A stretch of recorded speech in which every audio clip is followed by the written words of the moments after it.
बोलो भारत माता की जय, बोलो सुभाष चंद्र बोस की जय।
अच्छा जी, वो कथा महान है जो भारत के कथा है, आप और हम सबकी कथा है। हाँ?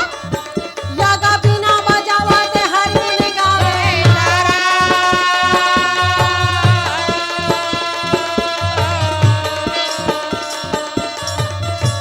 प्रभु आकर लागे बच्चा देगा मोर भाई मोरे आकर लागे बचा देगा मोर भाई, मोरे आकर लागे बचा देगा मोर भाई। आहा, आओ जी। आज 23 जनवरी अच्छा 1857 में हाँ जी। नेताजी सुभाष चंद्र बोस के जन्म कटक उड़ीसा में हुए। हाँ बंगाल कोलकाता में पढ़ाई लिखाई करके सिविल सर्जन के लिए इंग्लैंड को जा रहे हैं। आओ जी। पिताजी का उनका इरादा है अच्छा कि आप सिविल सर्विस में इंडियन सिविल सर्विस में दिखो। आओ जी।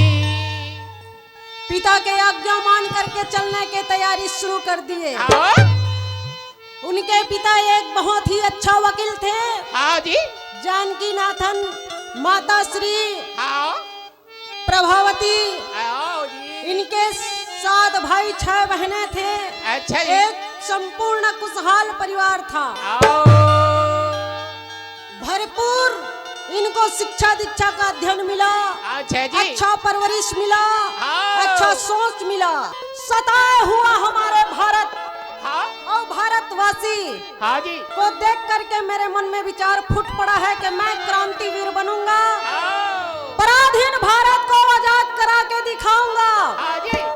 चित्तरंजन दास जी उनके राजनीति गुरु बन गए और उनके सानिध्य गुरु स्वामी विवेकानंद जी को मानने लगे। अच्छा। बचपन से ही नेताजी का मन में ये ख्याल आया कि मेरे को क्रांतिकारी अच्छा देश के बिगड़ती हुई दशा को सुधारने के लिए आओ। एक नेतृत्वकर्ता बनना है। आओ जी।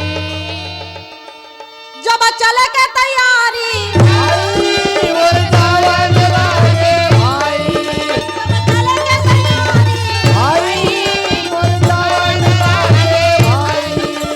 हाथी वाले हाथी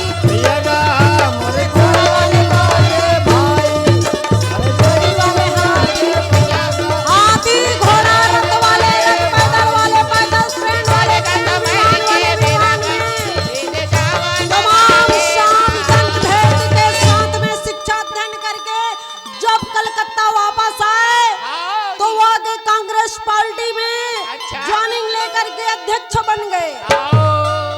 नेतृत्व करने के बाद बहुत सारे सेना को इकट्ठा कर लिए। अच्छा जी। इकट्ठा करके हाँ। कुछ सेना कम पड़ रहे थे हाँ। आपसी देश से मैत्रिता की हाथ बढ़ाने चले। जय हो।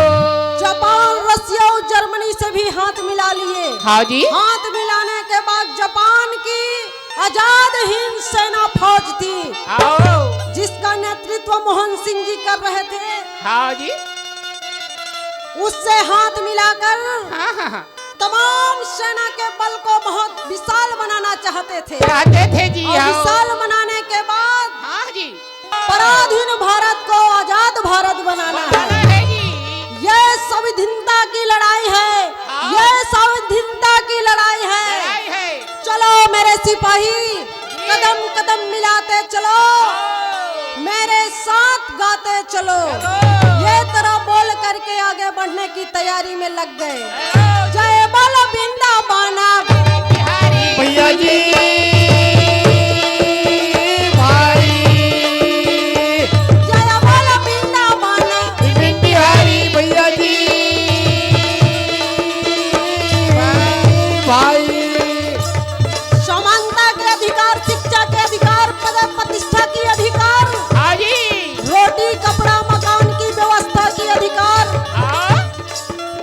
तमाम अस्त व्यवस्था है उसको सुलभ व्यवस्था बनाने के लिए आओ जी। क्रांति फूट उठी मन में। आओ। ये ज्वाला चिंगारी को लेकर के देश में जलाने की, रोशनी पहुंचाने की अच्छा जी। एक बीड़ा उठा करके नेताजी सुभाष चंद्र बोस आओ। भारतवासी से, सब लोगों से, बड़े बड़े नेता, महानेताओं से, महापुरुषों से यही बात कहते रहे। देखते देखते भारत में नेताजी सुभाष चंद्र बोस महानायक और हीरो बन गए भारत के। जय हो।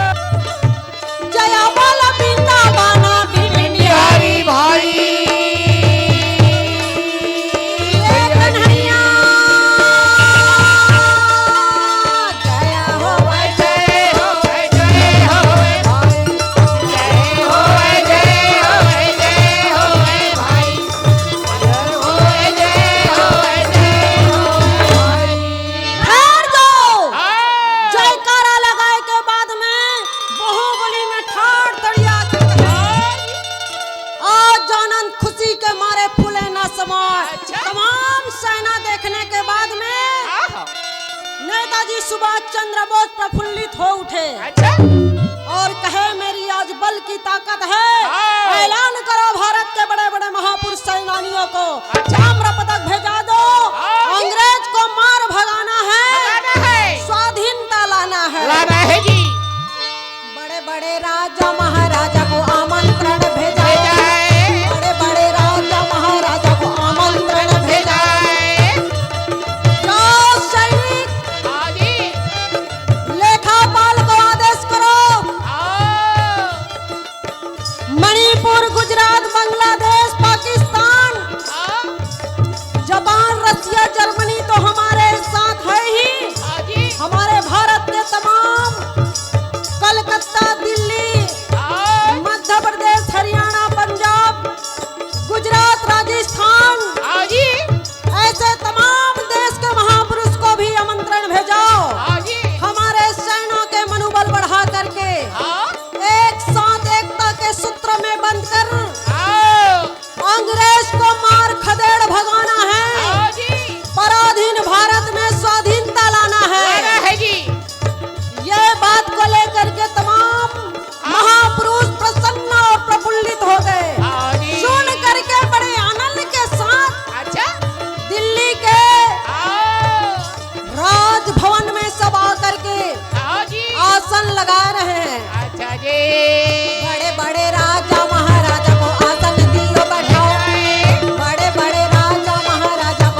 जितने बड़े बड़े वीर महापुरुष थे सब एक साथ समर्थ होके बोलने लगे।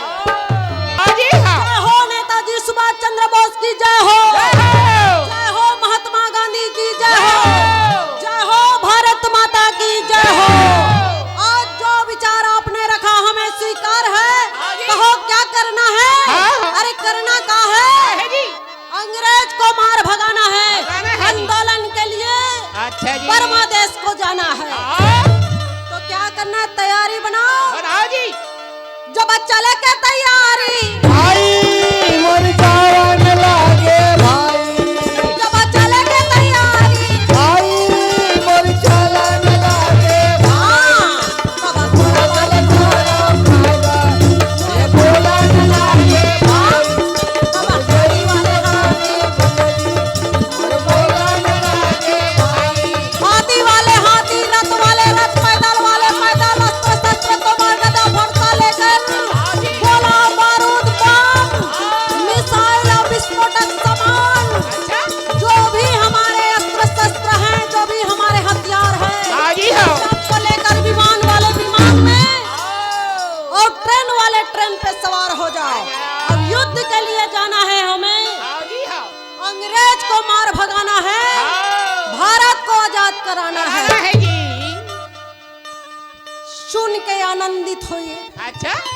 होने के बाद में विचार मंथना करने के बाद में जाकर के तमाम हाँ। अपने अपने आसन पदस्थ किए अच्छा जी। और करने के बाद में हाँ हाँ। प्रातः काल सावधान, सावधान। अंग्रेज अंग्रेज। पीठ पे मारा है तुमने, हाँ जी। आज सीना पे खाओगे, आ गए। मारेंगे या मर मिटेंगे, हाँ जी। लेकिन स्वाधीनता लाएंगे। आएंगे। आजाद हिंद फौना के साथ, साथ। आजाद हिंद सेना के साथ मेरा एक ही नारा है, तुम मुझे खून दो मैं तुम्हें आजादी आजादी दूंगा। तुम मुझे खून दो मैं तुम्हें आजादी दूंगा। लड़ाई के लिए आगे बढ़ चले। हाँ जी। ठोकर मारे हुए नौकरी को, हाँ। अरे नौकरी क्या है हमारे सामने, हाँ।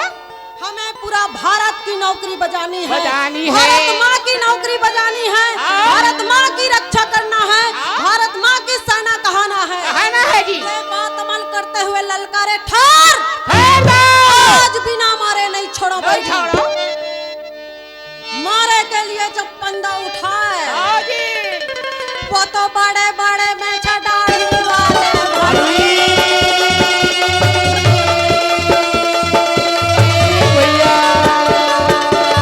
भगत सिंह जी हाँ जी। अपने मेछा में ताव लगाने लगे। अच्छा जी। अरे ओ फिरंगी, फिरंगी। आज मैं हाँ। तुम्हें धूल न चटा दूं इस धरती का, हाँ। तो मैं नेताजी सुभाष चंद्र बोस कहना ना छोड़ दूं, अच्छा। चंद्रशेखर आजाद कहना छोड़ दूं, भगत सिंह कहलाना छोड़ दूं, सुखदेव कहलाना छोड़ दूं, रामचंद्र बिस्मिल कहलाना छोड़ दूं, हाँ जी। झांसी की रानी लक्ष्मीबाई कहलाना छोड़ दूं। अच्छा जी। ये तरह के ऐलान बोले सीना तान कर, अच्छा। कदम से कदम मिला करके आजाद हिंद सेना के साथ आगे बढ़ चले। हाँ। कटे हुए एकदम हाँ जी। लगे कटकी कटकी चमचिम चमचिम, हाँ। वो तो बड़े बड़े गोला बारूद धारे रागी।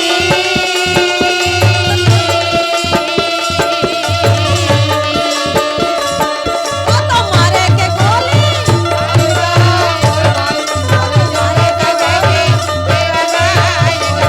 मारे गोली तो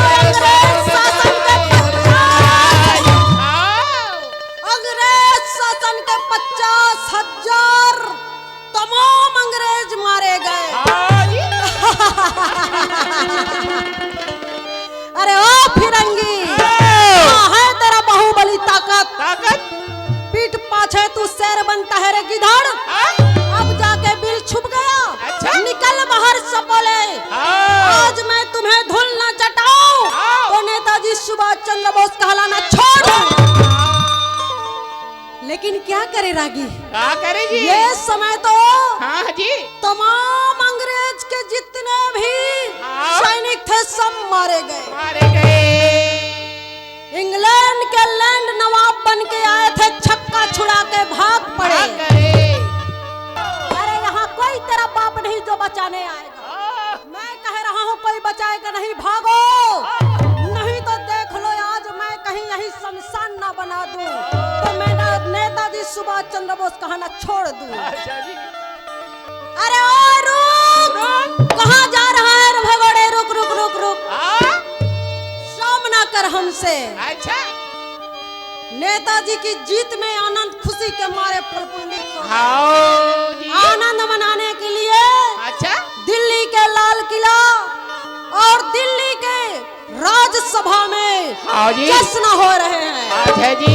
बड़ा आनंद मनाओ है। भैया जी हर बोल लागे भाई हर बोल लागे भैया हर बोल लागे भाई हर बोले जमल के बेला में हर बोल लागे भाई। आनंद खुशी के मारे फूले ना समाए। हाँ जी। संग ध्वनि मृदंग नगाड़ा ताशक ढोल बजने लगे। चले लगे जी। आनंद खुशी के सीमा नहीं है, हाँ? हंसी के कोई सीमा नहीं है। अच्छा जी। आज ऐसा आभास हो रहा है कि स्वाधीनता की लहरा पड़ी है हाँ जी। और स्वतंत्रता की तिरंगा लहरा पड़ी है। मगर अभी नहीं, नहीं अभी तो कुछ और सपोले बाकी हैं। बाकी है जी। उन्हें भी पूरी तरह से मार भगाना है। हाँ जी। ये सोच करके हाँ हाँ। नेताजी सुभाष चंद्र बोस जापान से बर्मा देश के लिए रवाना हुए हाँ विमान। जी। बर्मा देश पहुंचने से पहले हाँ जी। नेताजी सुभाष चंद्र बोस की खुशी में आओ।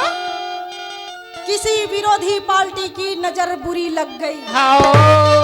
ये बुरी नजर में विमान पलटने के वजह से ताइवान देश में अच्छा पता चला कि हमारे नेताजी सुभाष चंद्र बोस हाँ। आज 18 अगस्त हाँ जी। 1945 को नहीं रहे। हाँ जी। सुन करके बहुत शोक सभा मच गई। हाँ। क्या? अरे अभी तो हमारे रंग भर रहे थे, पंख उड़ रहे थे हाँ। और सब आनंद खुशी में झूम रहे थे। रहे थे जी। पर कुछ ही पल में हाँ हाँ। आज क्या हमारे नेताजी नहीं रहे? नहीं रहे। सुन करके बड़े बड़े लोगों के अश्रु बहने लगे। बहने लगे जी। आत्मा से परमात्मा की हाँ। आत्मा रोने लगे। हाँ जी। आज हमारे बीच में वो महानायक परमात्मा नहीं रहे। नहीं रहे जी। सबकी आत्मा मानो धड़ से निकल के हाँ। आसमान में जा मंडराने लगे। हाँ। ये तरह की आवाज एक सूत्र में, जय हो चोला मोर माटी है ना, काया मोर माटी है ना, चोला मोर माटी है ना, काया मोर माटी है ना। चंद्रशेखर वीर भगत सिंह, चंद्रशेखर वीर भगत सिंह, सुभाष चंद्र बलिदानी है ना। चोला मोर माटी है ना, काया तोरे माटी है ना, अरे चोला भाई, तोरे माटी है ना। अरे बैरी, हाँ जी। आज तो हमारे सूर्य बादलों से निकला हुआ था। हाँ। आज अंधेरे से हमें रोशनी मिला था, हाँ जी। लेकिन आज ही किसी बैरी की नजर लग गई। हाँ हाँ जी। जो 4 दिन की चांद हाँ। नहीं चमकी थी वो आज चमक उठी। हाँ जी। उसी समय फिर सी चांद को ग्रहण लग गई। हाँ। पर कोई अपनी अपनी आत्मा की वेदना को हाँ। अनेकों अनेकों शेरों शायरी से व्यक्त करते रहे महापुरुष। हाँ जी। कोई रोते रहे, कोई बिलखते रहे, हाँ। कोई इतराते हुए अंदाज में हाँ। बड़ी बड़ी भाषणों के तीर चलाते रहे। आओ। चंद्रशेखर वीर भगत सिंह, चंद्रशेखर वीर भगत सिंह, सुभाष चंद्र बलिदानी है ना।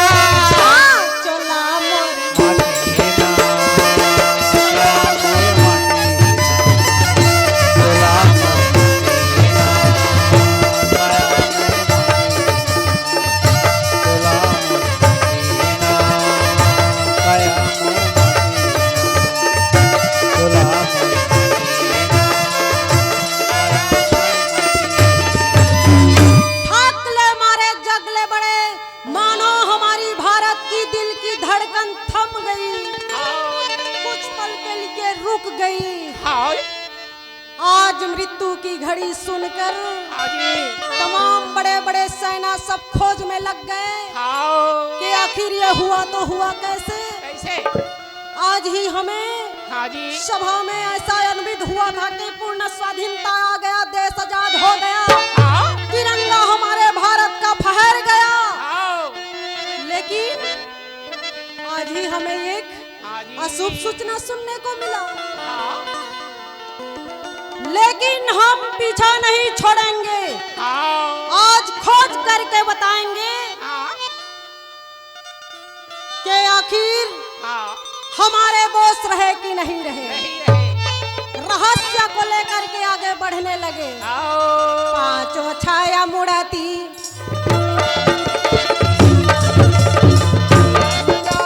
भाई बातों करे मुक्ति भैया का मन बोला न लागे भाई तेरी समय के भैया जी मन कहा न लागे भाई मन जोड़े समय कर मेरा मन बोला न लागे भाई दोनों समय कर मेरा मन बोला न लागे भाई पांचों छाया मुड़ाती भैया का मन बोला न लागे भाई बातों करे मुक्ति भैया जी मन बोला न लागे भाई मन जई समय में भैया का मन बोला न लागे भाई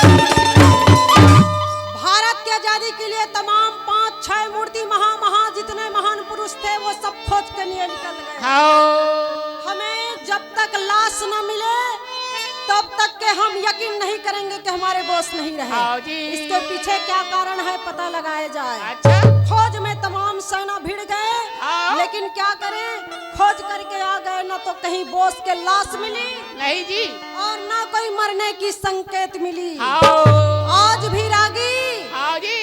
बोस की मृत्यु एक हाँ। रहस्यमयी सनसनी हाँ। बनी हुई है। हाँ जी। ये बीच में हाँ। महापुरुषों का कहना है हाँ जी। कि कोई न घुसपैठ करके हाँ। हमारे महापुरुष को आघात पहुंचाया है। अच्छा जी। इसको जब तक के हम बदला ना ले हाँ। तब तक चैन के साथ नहीं बैठेंगे। नहीं बैठेंगे। राजे का राधे राना छोड़ा दुआरी का में, राजे का राधे राना छोड़ा भाई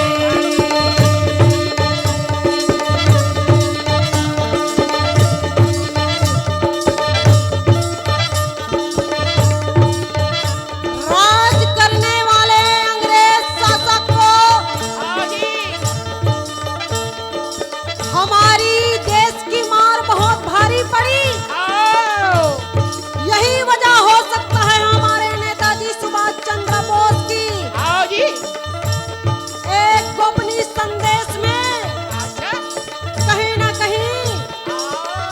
इन फिरंगियों का ही हाथ है। अच्छा जी।